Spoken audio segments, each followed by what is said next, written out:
J'aimerais commencer par une petite question, vous donner un chiffre, en fait une mesure, et puis vous me dites si ça vous évoque quelque chose. 40 000 kilomètres. 40 000 kilomètres. Voilà, tout à fait. C'est approximativement la taille de la circonférence de la Terre. Et accessoirement, peut-être c'est un peu moins connu, le nombre de kilomètres de murs érigés dans le monde. C'est un peu moins joyeux. On compte 70 murs construits ou planifiés et utilisés aujourd'hui par différents pays. On pourrait se dire, pour se rassurer, que ces murs sont les échos d'un lointain passé. Vous avez les limès romains qui s'étendaient sur 7000 km, le mur d'Adrien qui séparait l'Angleterre en deux, les vestiges de la muraille de Chine que l'on peut voir de l'espace, ou plus récemment un autre mur qui a été détruit, le mur de Berlin. Mais en fait, la moitié des murs actuels ont été construits après 2010, et vous avez encore une moitié de plus qui sont planifiés. C'est donc un phénomène hautement actuel que nous vivons, puisque nous n'avons jamais érigé autant de murs dans l'histoire qu'aujourd'hui. Un exemple frappant a été le projet de l'ancien président américain Donald Trump de construire un immense mur aux frontières des États-Unis et du Mexique. On peut montrer la photo qui, je trouve, est assez révélatrice aussi d'un cynisme, puisqu'en fait, vous avez différents types de murs et vous pouviez aller choisir le mur que vous considériez le mieux pour construire cette barrière entre le Mexique et les États-Unis. Il y a un autre mur que je trouve assez symbolique, c'est le mur à Jérusalem, une ville divisée en deux. Comme le rappelle un article de Radio France Internationale, publié le 17 mars 2021, près de 60% de la population mondiale vit dans un pays ayant muré ses frontières. Le plus souvent pour lutter contre le terrorisme, la contrebande ou l'immigration non autorisée. Et l'Union européenne n'est pas en reste. À contrario de l'image d'ouverture véhiculée par la libre circulation permise par les accords de Schengen, 1000 kilomètres de murs ont été construits le long de ces frontières durant ces 25 dernières années, principalement pour lutter contre l'immigration non autorisée.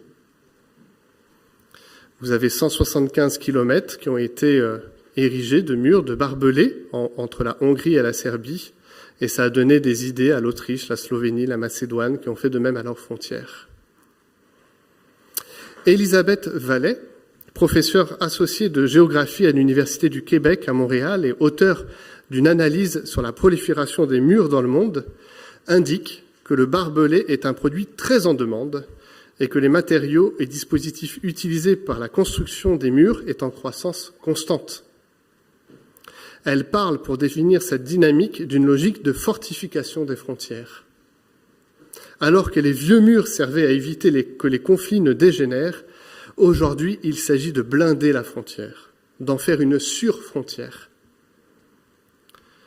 Nous sommes tous d'accord que ces constructions physiques et matérielles représentent également symboliquement une façon de penser qui peut s'appuyer sur une crainte de l'autre, une crainte économique, la peur de perdre son emploi, une difficulté d'intégration des immigrés, un nationalisme assumé, un repli identitaire, un racisme à peine voilé reposant sur un certain nombre de préjugés, sachant qu'un préjugé est par définition peu argumenté ou documenté.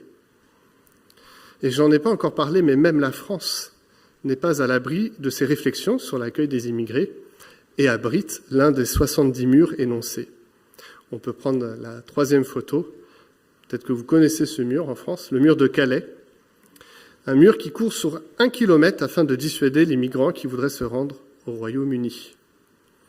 Donc il y a les frontières, mais il y a aussi parfois au sein des pays des murs qui ont été érigés. En fait, ces murs représentent l'échec de cette pensée humaniste qui voudrait croire en la bonté inhérente de l'homme, de la mondialisation, de cette ouverture que nous appelons tous, mais en fait de la réalité de notre humanité, bien plus pragmatique, que les défis qui se dressent devant nous devant le vivre ensemble sont complexes. Et que parfois le choix que nous faisons, c'est de s'emmurer. La pandémie que nous avons vécue nous a appelés à rester et demeurer chez nous pendant de longs mois. Et aujourd'hui, un certain nombre de problématiques émergent en ce sens. Peut-être que vous avez expérimenté pour vous-même cet emmurement intérieur, ce défi de retourner vers l'autre, de reprendre l'habitude de côtoyer celui ou celle qui est différent de nous. La question de l'accueil du prochain, de l'étranger au sens qui est étrange pour nous dans sa manière d'être, de celui ou de celle qui ne partage pas la même culture, n'a jamais été simple dans l'histoire. Ça devient plus compliqué lorsque ça s'adresse à ce qui nous est intime, nos croyances, ce qui définit intérieurement notre manière d'être et d'agir. Pour le dire autrement, notre foi.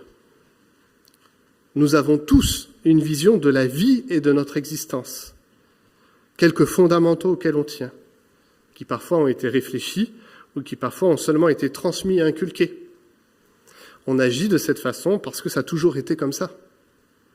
Ça peut être vrai dans toutes les parties de notre vie, mais cela prend un relief particulier dans la foi et dans notre vie d'Église. Ici, on touche à ce que nous proclamons comme vérité pour nous, mais si on le proclame comme une vérité aussi pour les autres. La foi, dans la manière dans laquelle je la pratique, est par définition la meilleure.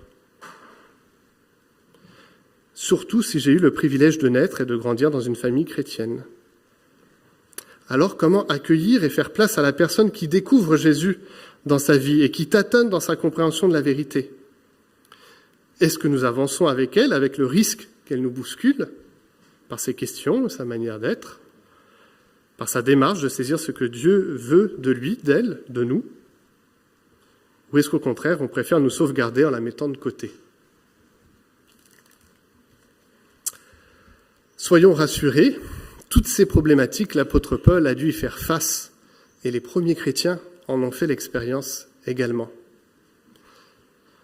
Comment recevoir et articuler les relations entre ceux qui étaient auparavant loin de Dieu et ceux qui, d'une certaine façon, en étaient plus proches, les Juifs, et qui, ensemble, confessent le Christ comme Sauveur et Seigneur? C'était la question de l'époque, mais vous allez voir que c'est une connotation très actuelle. Je vous invite à lire la lettre aux Éphésiens au chapitre 2, des versets 11 à 22. Lettre aux Éphésiens, chapitre 2, des versets 11 à 22. C'est pourquoi, vous qui portez dans votre corps la preuve que vous n'êtes pas des Juifs, et qui donc êtes traités d'incirconcis, par ceux qui se disent les circoncis, à cause d'un rite accompli sur leur corps et par des hommes, rappelez-vous quelle était votre situation autrefois. En ce temps-là, vous étiez sans Messie, vous n'aviez pas le droit de faire partie du peuple d'Israël, vous étiez étrangers aux alliances conclues par Dieu pour garantir sa promesse, sans espérance et sans Dieu dans le monde. Mais maintenant, par votre union avec Jésus-Christ, vous qui autrefois étiez loin, vous êtes devenus proches grâce au sacrifice de Christ. Car nous lui devons notre paix.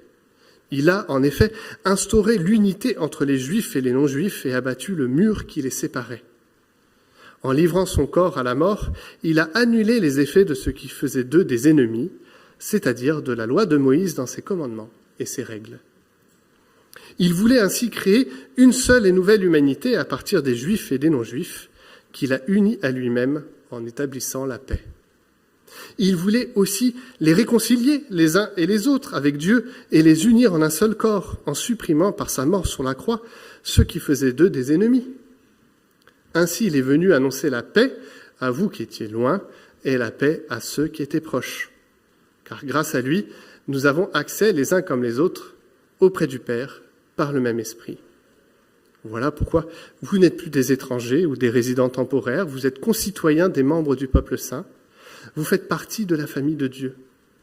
Dieu vous a intégrés à l'édifice qu'il construit sur le fondement que sont les apôtres, ses prophètes, et dont Jésus-Christ lui-même est la pierre principale. En lui, toute la construction s'élève bien coordonnée afin d'être un temple saint dans le Seigneur et uni à Christ. Vous avez été intégrés ensemble à cette construction pour former une demeure où Dieu habite par l'Esprit. Amen. L'apôtre Paul adresse sa lettre aux Éphésiens, pour ça d'ailleurs qu'on dit la lettre aux Éphésiens. Mais si on voulait être un peu plus exact, c'est pas seulement à l'église d'Éphèse et à la ville d'Éphèse, comme le titre le suggère, mais plus probablement à un groupe d'églises situées en Asie mineure. En effet, dans un certain nombre de manuscrits qui nous ont été transmis de cette lettre, on a un blanc dans la phrase introductive de la lettre. Si je devais vous lire le chapitre 1er, verset 1, il faudrait le lire ainsi. Paul, apôtre de Jésus-Christ par la volonté de Dieu, salue ceux qui, vous mettez le nom de la ville que vous souhaitez, appartiennent à Dieu et qui croient en Jésus-Christ. Si je fais mention de ce fait, c'est que la thématique que l'apôtre développe dans sa lettre, et plus précisément dans notre passage, ne se destine pas seulement à la ville d'Éphèse, mais requiert un cadre plus large. Comment vivre la diversité des origines dans l'unité de l'Église, dans l'Empire romain. On peut afficher la photo de cet empire. Et je crois que ça nous donne simplement une idée du défi que ça représentait. Donc tout ce qui est en rouge, à l'époque de Paul, c'était l'Empire romain. Imaginez le nombre de langues, de cultures, de communautés qui vivaient les unes auprès des autres. Imaginez comme Lyon, toute grande ville, dans sa diversité. Imaginez aussi le nombre de fois où les communautés ne se parlaient pas et ne souhaitaient pas se connaître. Le message de la bonne nouvelle fut un immense bouleversement à cette époque, dans la proclamation faite par les apôtres. Juifs et non-juifs ont accès à Dieu par la personne de Jésus-Christ. C'était énorme. Il faut bien imaginer, d'un côté, qu'on vous avait enseigné pendant toute votre enfance, et qu'on avait enseigné à vos parents et à vos ancêtres dans le même sens, vous faites partie d'un peuple élu. C'est avec vous que Dieu, le seul vrai Dieu, a fait alliance, et vous êtes les seuls destinataires de ses promesses. Il s'est fait connaître à vous et à personne d'autre, et vous avez l'expression de sa volonté par la loi. Pas une loi humaine, vous possédez la loi de Dieu. De l'autre côté, on vous a toujours expliqué qu'il y avait une multitude de dieux, de divinités possibles. La loi que vous serviez, c'était le résultat de superstitions mêlées de pas mal de corruption. On vous a déjà parlé des Juifs comme des gens un peu bizarres qui restent entre eux, qui refusent de manger avec vous, voire même qui refusent de vous adresser la parole et qui ont une pratique assez étrange parce qu'ils sont tous circoncis. Dernier point, ils louent leur Dieu dans un seul temple et seuls les Juifs ont accès à la cour intérieure. Vous ne verrez jamais ce qui s'y passe. Et si vous étiez tenté d'y pénétrer, la sentence de mort vous dissuaderait sûrement. Bref, dans les habitudes, dans les façons de penser que vous viviez, il y avait très peu de choses communes entre juifs et non-juifs. Et d'un coup, ces deux personnes différentes, juifs et non-juifs, comprennent chacun de leur côté que l'œuvre de Jésus était pour eux. Que le sacrifice du Christ à la croix, sa résurrection, son pardon, sa grâce, sa joie, sa paix, tout ça, il l'offrait à l'un et l'autre. Vous l'aviez tant recherché et le voici, le message du salut. Alors vous vous êtes dit, je ne vais pas vivre ça tout seul, ça serait trop triste. Et vous savez que d'autres l'ont reçu comme vous. Alors vous êtes assemblés, vous êtes mis en église. À l'époque, c'était sûrement dans le salon d'une villa. Et vous vous retrouvez avec à côté de vous un juif ou un non-juif, ça dépend ce que vous êtes dans votre chemin, qui a fait la même expérience que vous. Vous chantez ensemble, vous priez ensemble, et vous ne le dites pas, mais il y a un malaise qui vous saisit. L'autre à côté de moi, vous pensez, n'a rien à voir avec moi dans son vécu. C'est faux, vous le savez, mais le malaise persiste. Aujourd'hui, il y a des chrétiens dans tous les pays du monde. La diversité de l'Église est à son apogée. On pourrait dire que la promesse du Seigneur s'est accomplie, mais le Saint-Esprit descendra sur vous. Vous recevrez sa puissance et vous serez mes témoins à Jérusalem, dans toute la Judée et la Samarie et jusqu'au bout du monde. Toutes les nations, toutes les langues, toutes les cultures sont représentées dans l'Église. Et aujourd'hui, nous qui sommes réunis, on en représente une partie non négligeable. Et pourtant, si on est honnête quelques instants, rien ne nous rassemble, à part le Christ. Ce qui nous aurait humainement animés, ça aurait dû être la suspicion, la crainte, la jalousie ou la compréhension. Je repense ce que j'ai dit précédemment, mais c'est même pas l'amitié qui nous unit ce matin. Même pas des affinités qu'on aurait les uns avec les autres. C'est parfois le cas.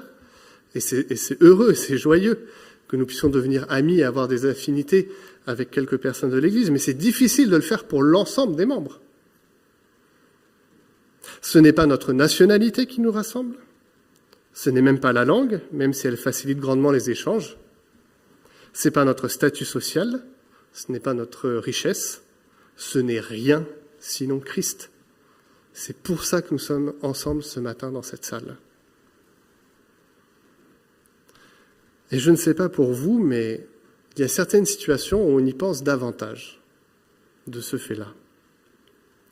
J'ai quelques exemples, en tout cas très personnels pour ma part, où je me suis fait la remarque, mais s'il n'y avait pas Jésus au milieu, je ne sais pas ce que je fais ici. Je me rappelle aux États-Unis d'avoir rencontré cette masse, une vraie armoire à glace, ce motard tatoué, qui m'expliquait combien il aimait le Seigneur et il allait, avec sa Harley Davidson, voir tous les groupes de motards pour leur annoncer l'Évangile. Et j'écoutais, et j'essayais de me concentrer un maximum pour comprendre l'anglais, et je me disais, mais Seigneur, il n'y a rien entre lui et nous, entre lui et moi, à part le Christ, à part l'Évangile, c'est deux vies qui n'ont rien à voir. Je me rappelle, quand je suis allé en Allemagne, vivre mon premier culte. D'abord parce que j'étais amoureux de celle qui est aujourd'hui ma femme, et ensuite parce que je voulais découvrir une église en Allemagne. Mais quelle frustration d'un côté de ressentir l'amour de mes frères et sœurs, mais de ne rien comprendre au culte. Ni chant, ni prédication, ni prière. Expérience vécue aussi dans une église chinoise. Expérience vécue dans des prières à la coréenne, où tout le monde prie d'un coup, ce qui n'est pas du tout mon expression de foi. Et je me retrouve un peu bête, et en même temps en me disant, mais c'est fou de vivre cette expérience-là. Expérience aussi parfois vécue, ça je trouve que c'est un pendant culturel très important, autour de repas, où j'ai compris parfois qu'il nous faut jeûner 2 ou 3 jours avant d'aller manger chez la personne. Reconnaissons tout de même le privilège de celui qui a été enseigné jeune dans la foi. C'est là le privilège, souligne Paul, du juif par rapport au païen. Pour contextualiser, on pourrait dire que c'est le privilège de l'enfant né dans une famille chrétienne par rapport à l'enfant qui n'a pas reçu d'éducation chrétienne. Et Luciana, qui avait témoigné il y a une semaine, disait combien ça lui avait porté intérieurement, cette pastorale des enfants. Et je peux témoigner pour ma part de nombre d'adultes qui regrettent de ne pas avoir reçu d'éducation religieuse. Pourtant, ce n'est même pas ce privilège qui est une garantie automatique d'avoir saisi l'Évangile pour soi-même. Paul le développe dans son passage par un jeu, peut-être que vous l'avez remarqué, entre la notion de proche et la notion de loin. Lui, c'est un juif. Et avec les autres juifs, il pense être proche. Mais en fait, on peut être... Et c'est un jeu de mots qui fait proche et loin en même temps. Il y a des païens, dit-il, qui ont été plus proches de Dieu que loin, car ils ont accepté Dieu dans leur vie. Et je reprends une expression biblique, cela a été porté à leur crédit, selon la formule consacrée. On peut prendre l'exemple de Ruth, par exemple. Un exemple frappant. Il ajoute également que tout proche que les Juifs aient pu être de Dieu, Dieu, en réalité, leur restait largement inaccessible. Et cela se manifestait de manière pratique par l'agencement et le fonctionnement même du temple. Le lieu très saint, le lieu symbolisant la présence de Dieu, ne peut être visité qu'une fois par an lors du jour de l'expiation. Et encore, c'est seulement le grand prêtre qui peut y aller. Et encore, il y a un rituel très compliqué pour qu'il puisse s'approcher de ce lieu saint. Tout cela signifie que l'unité visée dans l'Église, c'est pas de naissance, c'est pas d'éducation. On l'a déjà dit, mais on le répète, c'est le Christ seul. L'expression, elle peut sembler exagérée au vu de l'humanité que nous partageons tous. Mais je crois pouvoir argumenter ce que j'avance. Oui, on partage tous la même humanité. Oui, nous sommes appelés à respecter la dignité et la valeur de chacun, valeur et dignité qui se fondent sur notre Créateur commun. Mais l'unité à laquelle Christ nous invite répond à notre aspiration la plus profonde, la plus intime, c'est la paix. Car nous lui devons notre paix. Il est venu annoncer la paix à vous qui étiez loin et la paix à ceux qui étaient proches. C'est cette paix qui fonde notre relation à Dieu et nos relations les uns avec les autres. Nous pouvons abandonner les systèmes de défense de nos frontières intérieures parce que nous avons la paix du Christ. Nous étions ennemis de Dieu, ennemis les uns des autres, en guerre, étrangers, résidents temporaires. Voilà ce que nous étions, mais en Jésus-Christ, nous sommes en paix. De là, dit Paul, s'acte notre réconciliation avec Dieu, mais aussi les uns avec les autres. Malgré nos différences de parcours, de culture, d'expression de foi, nous formons une seule et nouvelle humanité. C'est de là que nous acquérons notre statut de concitoyens du peuple de Dieu, membres de la même famille. De là se dresse la construction à l'Église à laquelle nous sommes tous appelés à participer. De là, nous avons un accès libre à notre Père. Et pour conclure cette parole trinitaire autour du Père et du Fils, la garantie de cette paix, dit l'apôtre, c'est l'Esprit Saint qui nous habite. Nous sommes tous ensemble, non pas par une force humaine, mais parce que l'Esprit Saint nous habite.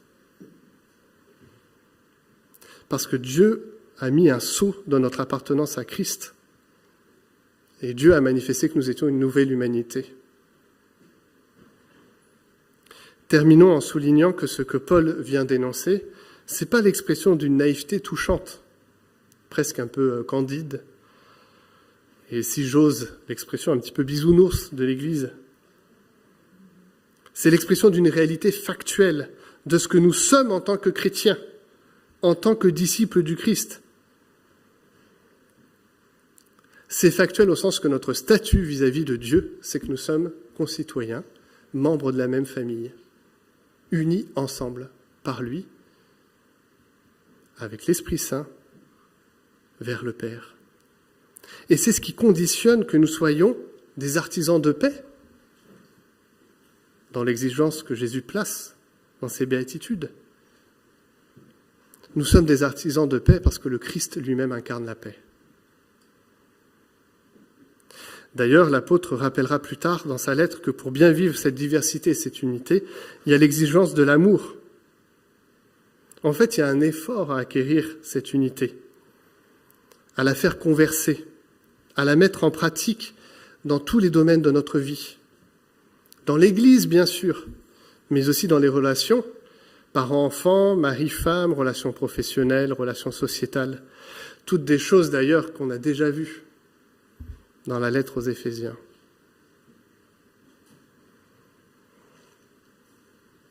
Aujourd'hui, en tant qu'Église, nous avançons sur le même chemin. Et aujourd'hui, on peut se dire ensemble que parfois, c'est pas évident. Que parfois, il y a des incompréhensions qui se font. Que parfois, la culture prend le pas sur cette foi que nous proclamons. Que notre humanité revient avec force et que nous sommes tentés à nouveau de nous enfermer, d'être méfiants de l'autre, de ne pas le considérer comme le frère ou la sœur qu'il est. Pourtant, Paul en parle comme d'une vérité et je crois qu'il a l'opportunité d'en parler parce que lui-même l'a vécu dans son ministère. Paul, juif parmi les juifs, depuis sa naissance, enseigné par les paroles de la Torah, va mettre les pieds à Éphèse, une ville faite d'occultisme, de magie, va aller à Corinthe, une ville faite de débauche, va mettre les pieds à Thessalonique et lutter contre la paresse de ses habitants. Dans toutes ces situations, ce n'est pas une seule fois que l'apôtre Paul va y aller, mais plusieurs fois. Il va devoir reprendre l'église de Rome. Il va devoir retourner à Corinthe, parce que dans la Sainte Seine, les riches mangent et les pauvres meurent de faim à côté.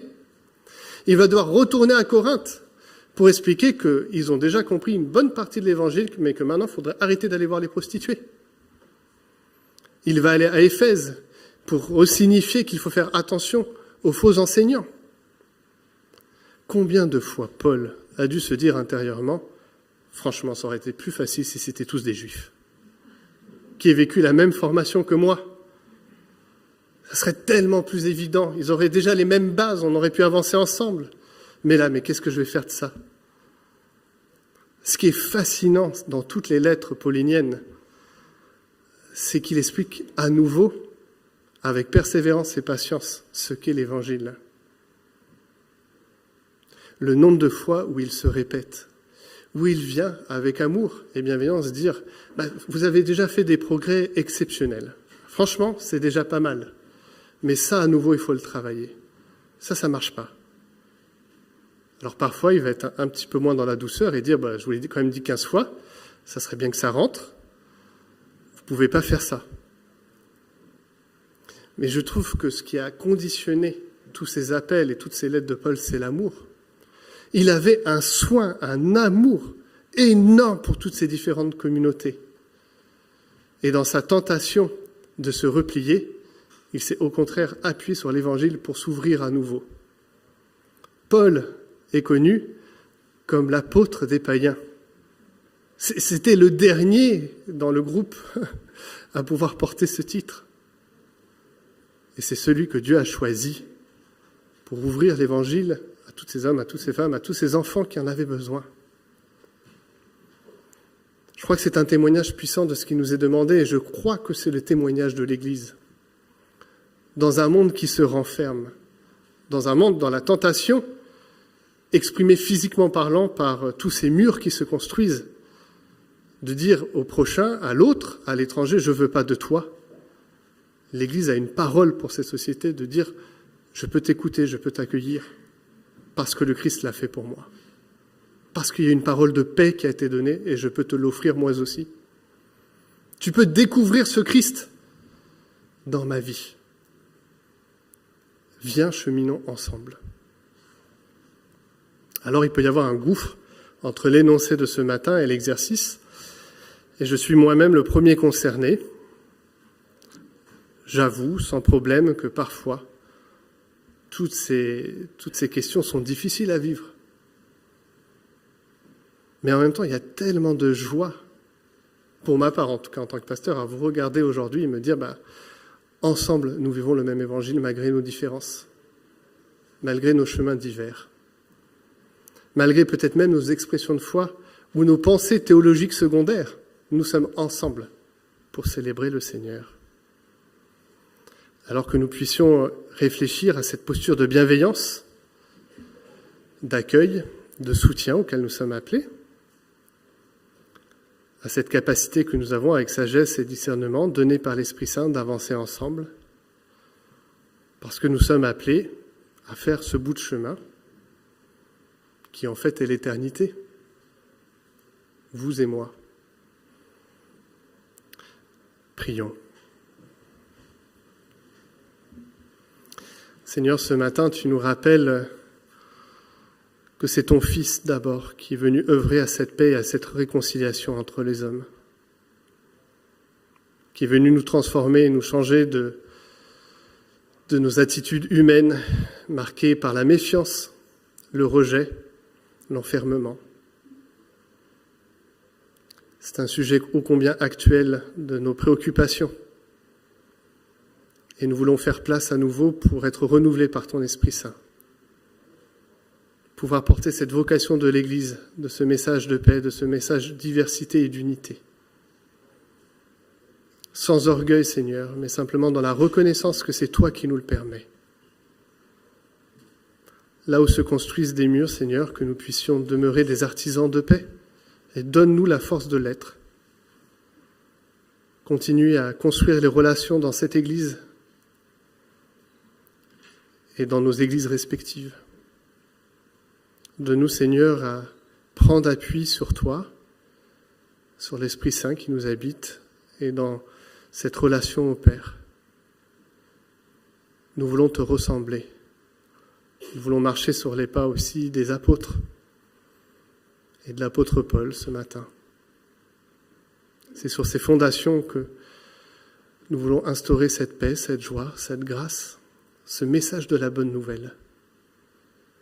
T'en prions en ton Saint-Nom, Jésus. Amen.